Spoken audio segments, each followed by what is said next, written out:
welcome to StarCraft 2. Today I have a special best of 3 for you from the Chobo Team League. This is going to be the Platinum match between the green Zerg spawning up here on the top right hand side of Orbital Shipyard. It is going to be All Inspirations FreePuddle. And down here in the bottom left will be Guns and Roaches Exothermic. Whew, fancy production quality there with the great cinematic zoom-ins and all that stuff. But basically this is going to be, if you haven't heard of Chobo Team League, it's an awesome team league for the average player. You can join anywhere from bronze to diamond, or bronze to Masters League even. And then you just compete in a team format. The Masters League, I don't know if they have the team format for them. They have a lot of solo tournaments for the Masters League. But if you're in like bronze through diamond, or gold through diamond especially, you have a lot more opportunities. So they have this like team format where gold's going to play against gold, platinum's going to play against platinum, diamond against diamond obviously, and you have 6 to 7 matches per week, and you just compete, and every time you win a match it gives a point to your team, and then at the end of the week whichever team between the two of you has the more points, then you get a win, and that's how your ranking goes up. So if you haven't had a chance to play in it, go to choboteamleague.com. Even if you aren't on a team that's in the league, you can sign in as a free agent. You can post on the forums, and a lot of teams will be willing to pick you up. I just joined not too long ago, and it's been a lot of fun so far. So I definitely recommend that if you're interested in any sort of competitive play. Because otherwise, I mean, you got to wait till you're like Grandmaster, Master at the very least, before you get some real chances of winning like any sort of competitions, unfortunately. And it's now the Pizza League is gone anyway. But let's go ahead and talk about their builds. Exothermic going for a little bit earlier hatch, so he's playing a little bit more greedy. But FreePuddle is going for an expansion himself, so that means that if FreePuddle doesn't find a way to punish Exothermic, then he's going to be ahead, unless Exothermic decides to get too many lings, because neither player has really scouted each other yet, so both players playing in the dark a little bit, just kind of hoping that the other player isn't doing some sort of all-in, I guess. And in a best of 3, I guess in game 1, it's usually not that common to have an all-in right away, even if your team name is all-in. Inspiration. But gonna get speed about halfway done for FreePuddle here, and Exothermic gonna be moving out with his lings here. They're sending him across the map right away. And he's going to get speed later, and there's only 4 lings, so this is like just going to he's going to try to poke up here and see if he can get any scouting information done. Lings are already out for FreePuddle as well. So we go Exothermic poking in there, going to see what he can find. He's got the average boring lings, you can see there, no spikes on the back. And FreePuddle had fancy lings, now he has speed lings, so no more looking at that. And there we go, the speed lings ring down here, and that means that these lings from Exothermic are going to be forfeit. And Exothermic just going to have to stick at home with a couple of his lings here, because there's no way he's going to be able to move out. Where are these drones going? Crazy drones on a mission. Send back in there. He's about to finish his own Baneling Nest, so he should be able to start getting Banelings out. Baneling Nest already finished for FreePuddle. So there we go. He's morphing in his Banelings. Tons of Banelings. There's 8 Banelings coming in at the bottom of the ramp. 4 Banelings for Exothermic. These connections have to be perfect for Exothermic. There he goes. He sees all the Banelings. What is he going to try to do? Looks like he's going to try to focus them down, but they're about to pop, so it's a good thing he ran away there. And he's going to get away from these Speedlings. A couple of Banelings coming in here, see if they can make a good connection. And they're going to go down the ramp. 2 Banelings coming over. And nice connections there from Exothermic. And now it's up to FreePuddle there to even up the score. Big connections there. Exothermic taking out a lot of Banelings with his Banelings. And in the end, Exothermic comes out 1 ling ahead. So good job for him. I think he dedicated a little bit less to that. Yeah, so if we look at resources lost, obviously more loss for FreePuddle there, because he did have a lot of Banelings in his composition as well. Oops, wrong button. There we go. This one Zergling was going to poke over and do a little bit of scouting, but it looks like he decided better of it, because there's Zerglings in his base that I'm not paying attention to. Good for me. Spinecrawler coming down and does manage to stay alive. Where did those Zerglings even come from? Were they already in the base or something? I feel blind. A lot of Zerglings coming out across the map now for Exothermic. He's going to try to counterattack and see what he can make happen, but these 3 Banelings at the top of the ramp are going to make things difficult. The Spinecrawler moving up into position a little bit further up so that he can try to take out Lings as they come up the ramp, whether they're going to the natural or the main. But it's still rooting, and the Lings are in the base. He's sending a couple up to scout there. The rest at the ramp are going to be taken out. And it looks like Exothermic has seen what he needs to see, so he's going to feel comfortable getting out of there. Let's see, did he scout that Roach Warren? We have a couple of Banelings coming up, bringing up the rear. You don't want to send those up by themselves there, Exothermic. Oh, and there they go up the ramp. The Queen and the Spine, they're going to take out one Baneling for free, and it looks like a second one getting chased down, but not quite. Another Queen coming up here to finish walling us off. FreePuddle feeling a little bit scared right there. He knows that his attack failed, and most likely he's going to be behind, so we can see about 10 worker lead here from Exothermic. And so he's just walling off here. He wants to try to stay alive. We've got a Spine Curl at the top of the ramp. And a couple more Zerglings trying to poke up there, but this nice wall off from the Queen's not going to let that happen. Baneling's trying to get in there as well, and they're just going to go for the Queens. And a couple of Zerglings going to try to finish off some of the Queens, but no, this Queen lives with 6 health remaining, and the other one with 17. Oh, it was so close, and a couple of Zerglings going to try to come up here and finish that off, but no, they start focusing the Roaches. And these Queens transfused each other, and that was an excellent hold from FreePuddle there. Did a great job, swung that back in his favor, the resources lost. Oh, and it's a blizzard outside of my house right now. It looks crazy looking out the window. It's just like ice, or just like a big sheet of white hanging outside the window. We do have Roaches coming across the map now. Exothermic right at the front door. We have Burrow on the way from FreePuddle, so that's going to allow him a lot more micro opportunities to keep these Roaches alive. You burrow the wounded ones, they regenerate health quicker, and you're not losing as many Roaches as quickly. So if he plays it right, it can work out really, really well. We saw this happen at the Masters Weekly tournament, and I don't remember which player did it, but it was really cool to watch. We got a Ravager morphing in here. 3, I was gonna say just one Ravager is kind of silly. I think it doesn't. I mean, you still keep your opponent moving once every few seconds. What is the cooldown on that? 7 seconds. So once every 7 seconds, you can force them to micro a little bit. And there we go. Zerglings are running up there. The Corrosive Battle going down on the Spine Crawler. But nice transfuse is going to keep that alive, and it looks like the Roaches and the Ravagers will focus that down. Zerglings, though, from FreePuddle. Looks like FreePuddle still has the better army. And a couple of Corrosive Battles there are going to take out a Creep Tumor. And the Roaches and the Ravagers trying to push their way up the ramp, but there's just a great concave here from FreePuddle, and he's going to be able to hold this off, no problem. He's got Queens in the back, and nice focus fire there from FreePuddle, going to knock out the Ravagers first. There we go. Those are the big, heavy, they're more glass cannony than the Roaches, but more Zerglings streaming in from Exothermic, and I think they might just be a little bit too late, but it's going to be close. 3 Roaches remain, 2 Roaches remain now for FreePuddle versus the 3 of Exothermic, but with the 2 Queens there, that looks like there's the Burrow micro. Zerglings coming in now for FreePuddle as well, and this should get cleaned up. No problem. Will this Queen die? No, the Queen will live. Nice Burrow at the end there, so he's going to make sure that he stays alive. And now there are Zerglings streaming across the map for FreePuddle, and he's going to see if he can get a little bit of counter-attack damage done, but these Roaches are already out, and they're going to intercept them. And now FreePuddle looks like he's just going to try to keep the Roaches busy, but then forgets about them, and they die. More units streaming out here as he takes his third. The third for Exothermic already completely up and running. Nice multitasking there. It's always good, as Day 9 has said, expand while you attack, and that's exactly what he did. He put on a ton of pressure, and then when that pressure is done, he's already got a base set up and operational. More Roaches moving across the map now. We do see that the worker lead is still heavily in favor of Exothermic. Just droning up beautifully there.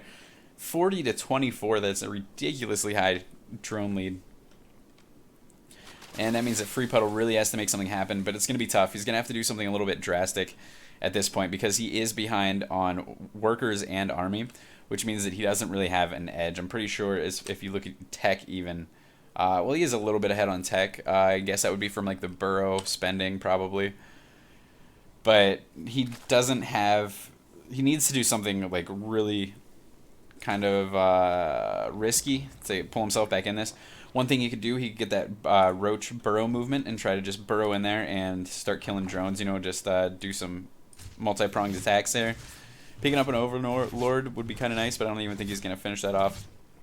The other thing, he goes for Quick Spire and just try to hope that Exothermic's not prepared for it so that the Mutalisk can run in there. But basically, he has to equalize this drone count somehow, and he has to do it really quick because the economy is just out of control right now for Exothermic.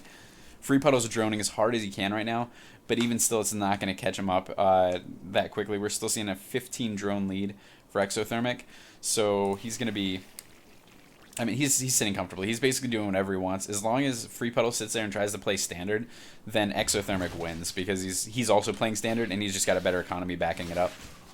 Looks like he's gonna get ready to take his fourth here, knocking out these back rocks. And we do have the Spire coming up now for Exothermic. So Exothermic actually gonna go for the Spire play, which is nice. It can end the games. Spire coming up for FreePuddle as well. So his is gonna be a little bit later, and it's gonna be on worse economy. But if he puts Spores up, now whichever player kind of detects that the Spire's coming up, Spores up their base better, can actually have a huge advantage. But it also depends how much, like, let's say Exothermic has a few more Mutalisks. He runs in here, tries to make something happen. The Spores clean up a couple, and then FreePuddle reveals his Mutas.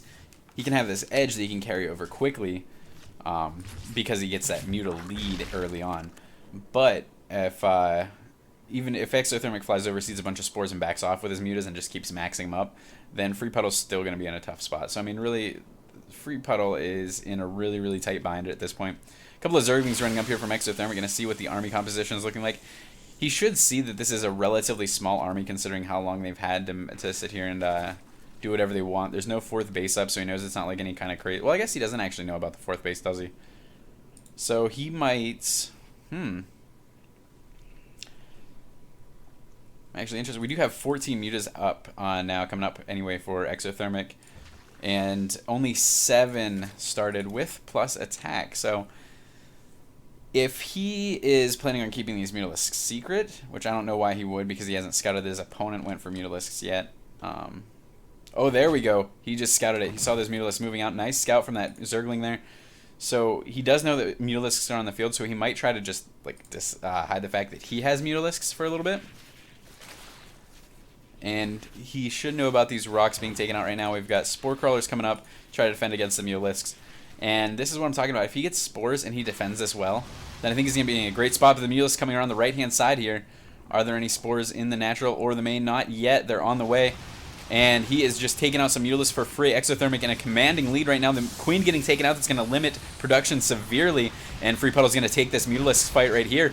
And it looks like he's just outnumbered, so he's going to back up to the safety of a Spore Crawler. That's where he needs to be. Nice engagement there down at the ramp. Meanwhile, Exothermic trying to make something happen, but FreePuddle just holding on really, really nicely. Exothermic's units aren't all engaging, and they're sitting over top of the Spore Crawler in the main. And it looks like FreePuddle now has a Mutalisk advantage. He's going to chase these Mutalisks out of here for now. Looks like he's also held on the ramp. So FreePuddle with the hold, and a big group of Mutalisks now for FreePuddle, and 14 now coming out for Exothermic, though, so that Mutalisk lead will go away. Looking at the unit counting station, we see that Exothermic is still ahead by only a few Mutalisks, but these Mutas that are out on the field are going to be picked off for free. Now it looks like FreePuddle going to want to try to counterattack, but it's going to be a tough attack here. I think he should probably just back off, try to expand, and maintain his defensive advantage there. But he's picking off a few Mutalisks for free. A bad rally point here for Exothermic means that a lot of these Mutalisks are getting cleaned up for free, but the ground attack is going to get taken out by a whole bunch of Lings.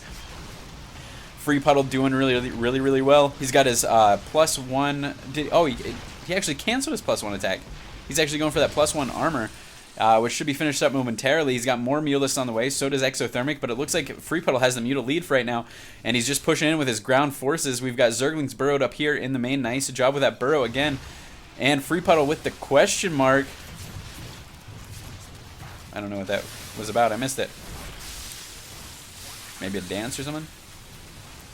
But Exothermic coming out here. FreePuddle's Mutalisks join up and are going to take out the air for FreePuddle, but the Zerglings come and get this around, and it looks like Exothermic will hold on for now. Exothermic forced to retreat, and looking at the drones and the income, we see that Exothermic is still very far ahead. So from now on, it's just going to snowball. FreePuddle had his opportunity there to make something happen, but he just wasn't able to. So now he's stuck with these Mutalisks that he's going to have to just try to keep alive. And he's going to have to try to just maintain air superiority. I think he's just going to have to keep pressuring and try to keep the Mutalisk count low for Exothermic, force him to keep investing in that so that he can try to get a fourth base up of his own. I don't think he's even scouted, though, that his opponent went for a fourth. He thinks they're 3 base versus 3 base, and he feels like he's in a good position. He does have, 17 Mutalisks versus 16, so he does have a Mutalisk lead. He has +1 armor. His opponent has +1 weapons, so I guess they kind of nullify. I think the +1 armor is better for Muta versus Muta. I'm not positive on that, though. Oh, a couple of units separating there for FreePuddle, so the engagement isn't as good as it could be. Parking the Zerglings underneath to take up some of that splash damage. Really, really nice job. I think it was Idra I saw do that for the first time, but FreePuddle going to join some Mutalisks there with the Spore Crawler, so he will have the advantage there. And the 4th gets canceled, though, for FreePuddle, or perhaps it was taken out. Either way, no 4th base for him. Exothermic, though, does still have his 4th, but it's being attacked by Zerglings. Nice counterattacking there from FreePuddle, and he's going to, now that the Zerglings have arrived, he's going to run up into the natural here and see if he can pick off a couple more drones. He might be able to finish off this Queen as well. 2 Zerglings working away on that, and he does get the Queen, so that's going to limit production there. And it is kind of awkward when you're a Zerg player and your Queens are gone, and you get used to that cycling through, injecting, and if you use the backspace method especially, you're in super trouble, but not a lot of people do that in Legacy of the Void. But if you lose a Queen using the backspace method, then, and you try to do like your inject cycle, your Queens will walk all over the map, walking off creep, just all around being dumb, but that's the way that Queens are.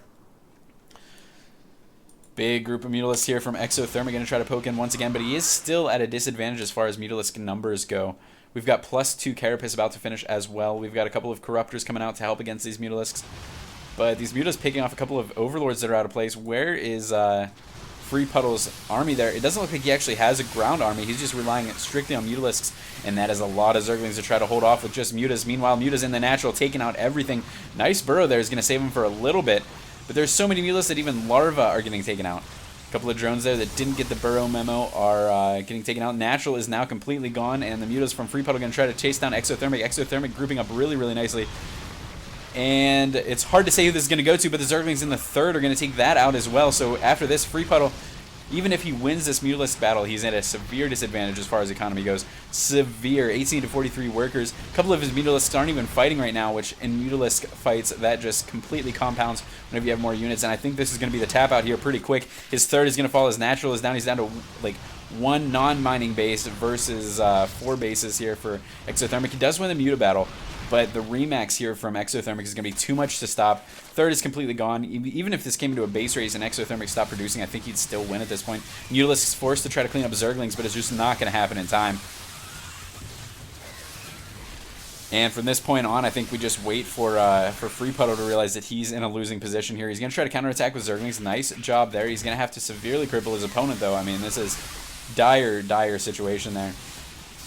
Mutalisks have eventually cleaned up the Zerglings. We have 0 drones, 12 drones out on the map somewhere for him. Oh, they were transferring down for the new 3rd, but there's just 2 Zerglings doing work on them. And the Zerglings from FreePuddle going to go ahead and try to clean up a couple of drones in the natural. He's still got a couple of drones working down here in the 3rd. So he is limiting mining a little bit, but there's still this 3rd base for Exothermic mining, and we see absolutely nothing from either player on the production tab. A couple more drones coming out from Exothermic. Weird choice. You're obviously ahead in workers, so I think just getting out army would be the way to go at this point. But I don't know if ooh, nice. FreePuddle catching Exothermic out of position there, and he's moving in closer. He's going to try to end this game right now. He has to. And a Spore Crawler coming down for Exothermic. And it looks like Exothermic might have thrown away game 1 here. He was in a great position, but he started producing drones for some reason at the very end. And it looks like FreePuddle going to be able to do a lot of damage here. He's still got a lot of Mutalisks, and Exothermic just doesn't have the economy to produce any of his own. We've got a lot of Spore Crawlers coming up. I mean, what he can still try to do, though, is attack with, get a bunch of Speedlings up, as many as he can, get a whole bunch of Spores so that the Mutalisks can't end the game. So just Spore up your 3rd, start mining from it, and then just start massing Zerglings and go for the counterattack. I think that's the way to go. FreePuddle now is mining, though, from that 3rd. Those Zerglings weren't able to finish off all those units, excuse me. FreePuddle even sending a couple of Zerglings to try to finish this off here. And the Muta's just doing whatever they want in the main base, completely split up. And only 4 drones mining now for Exothermic. So suddenly Exothermic in a really, really, really bad spot. I kind of felt like Exothermic had this entire game the entire way through.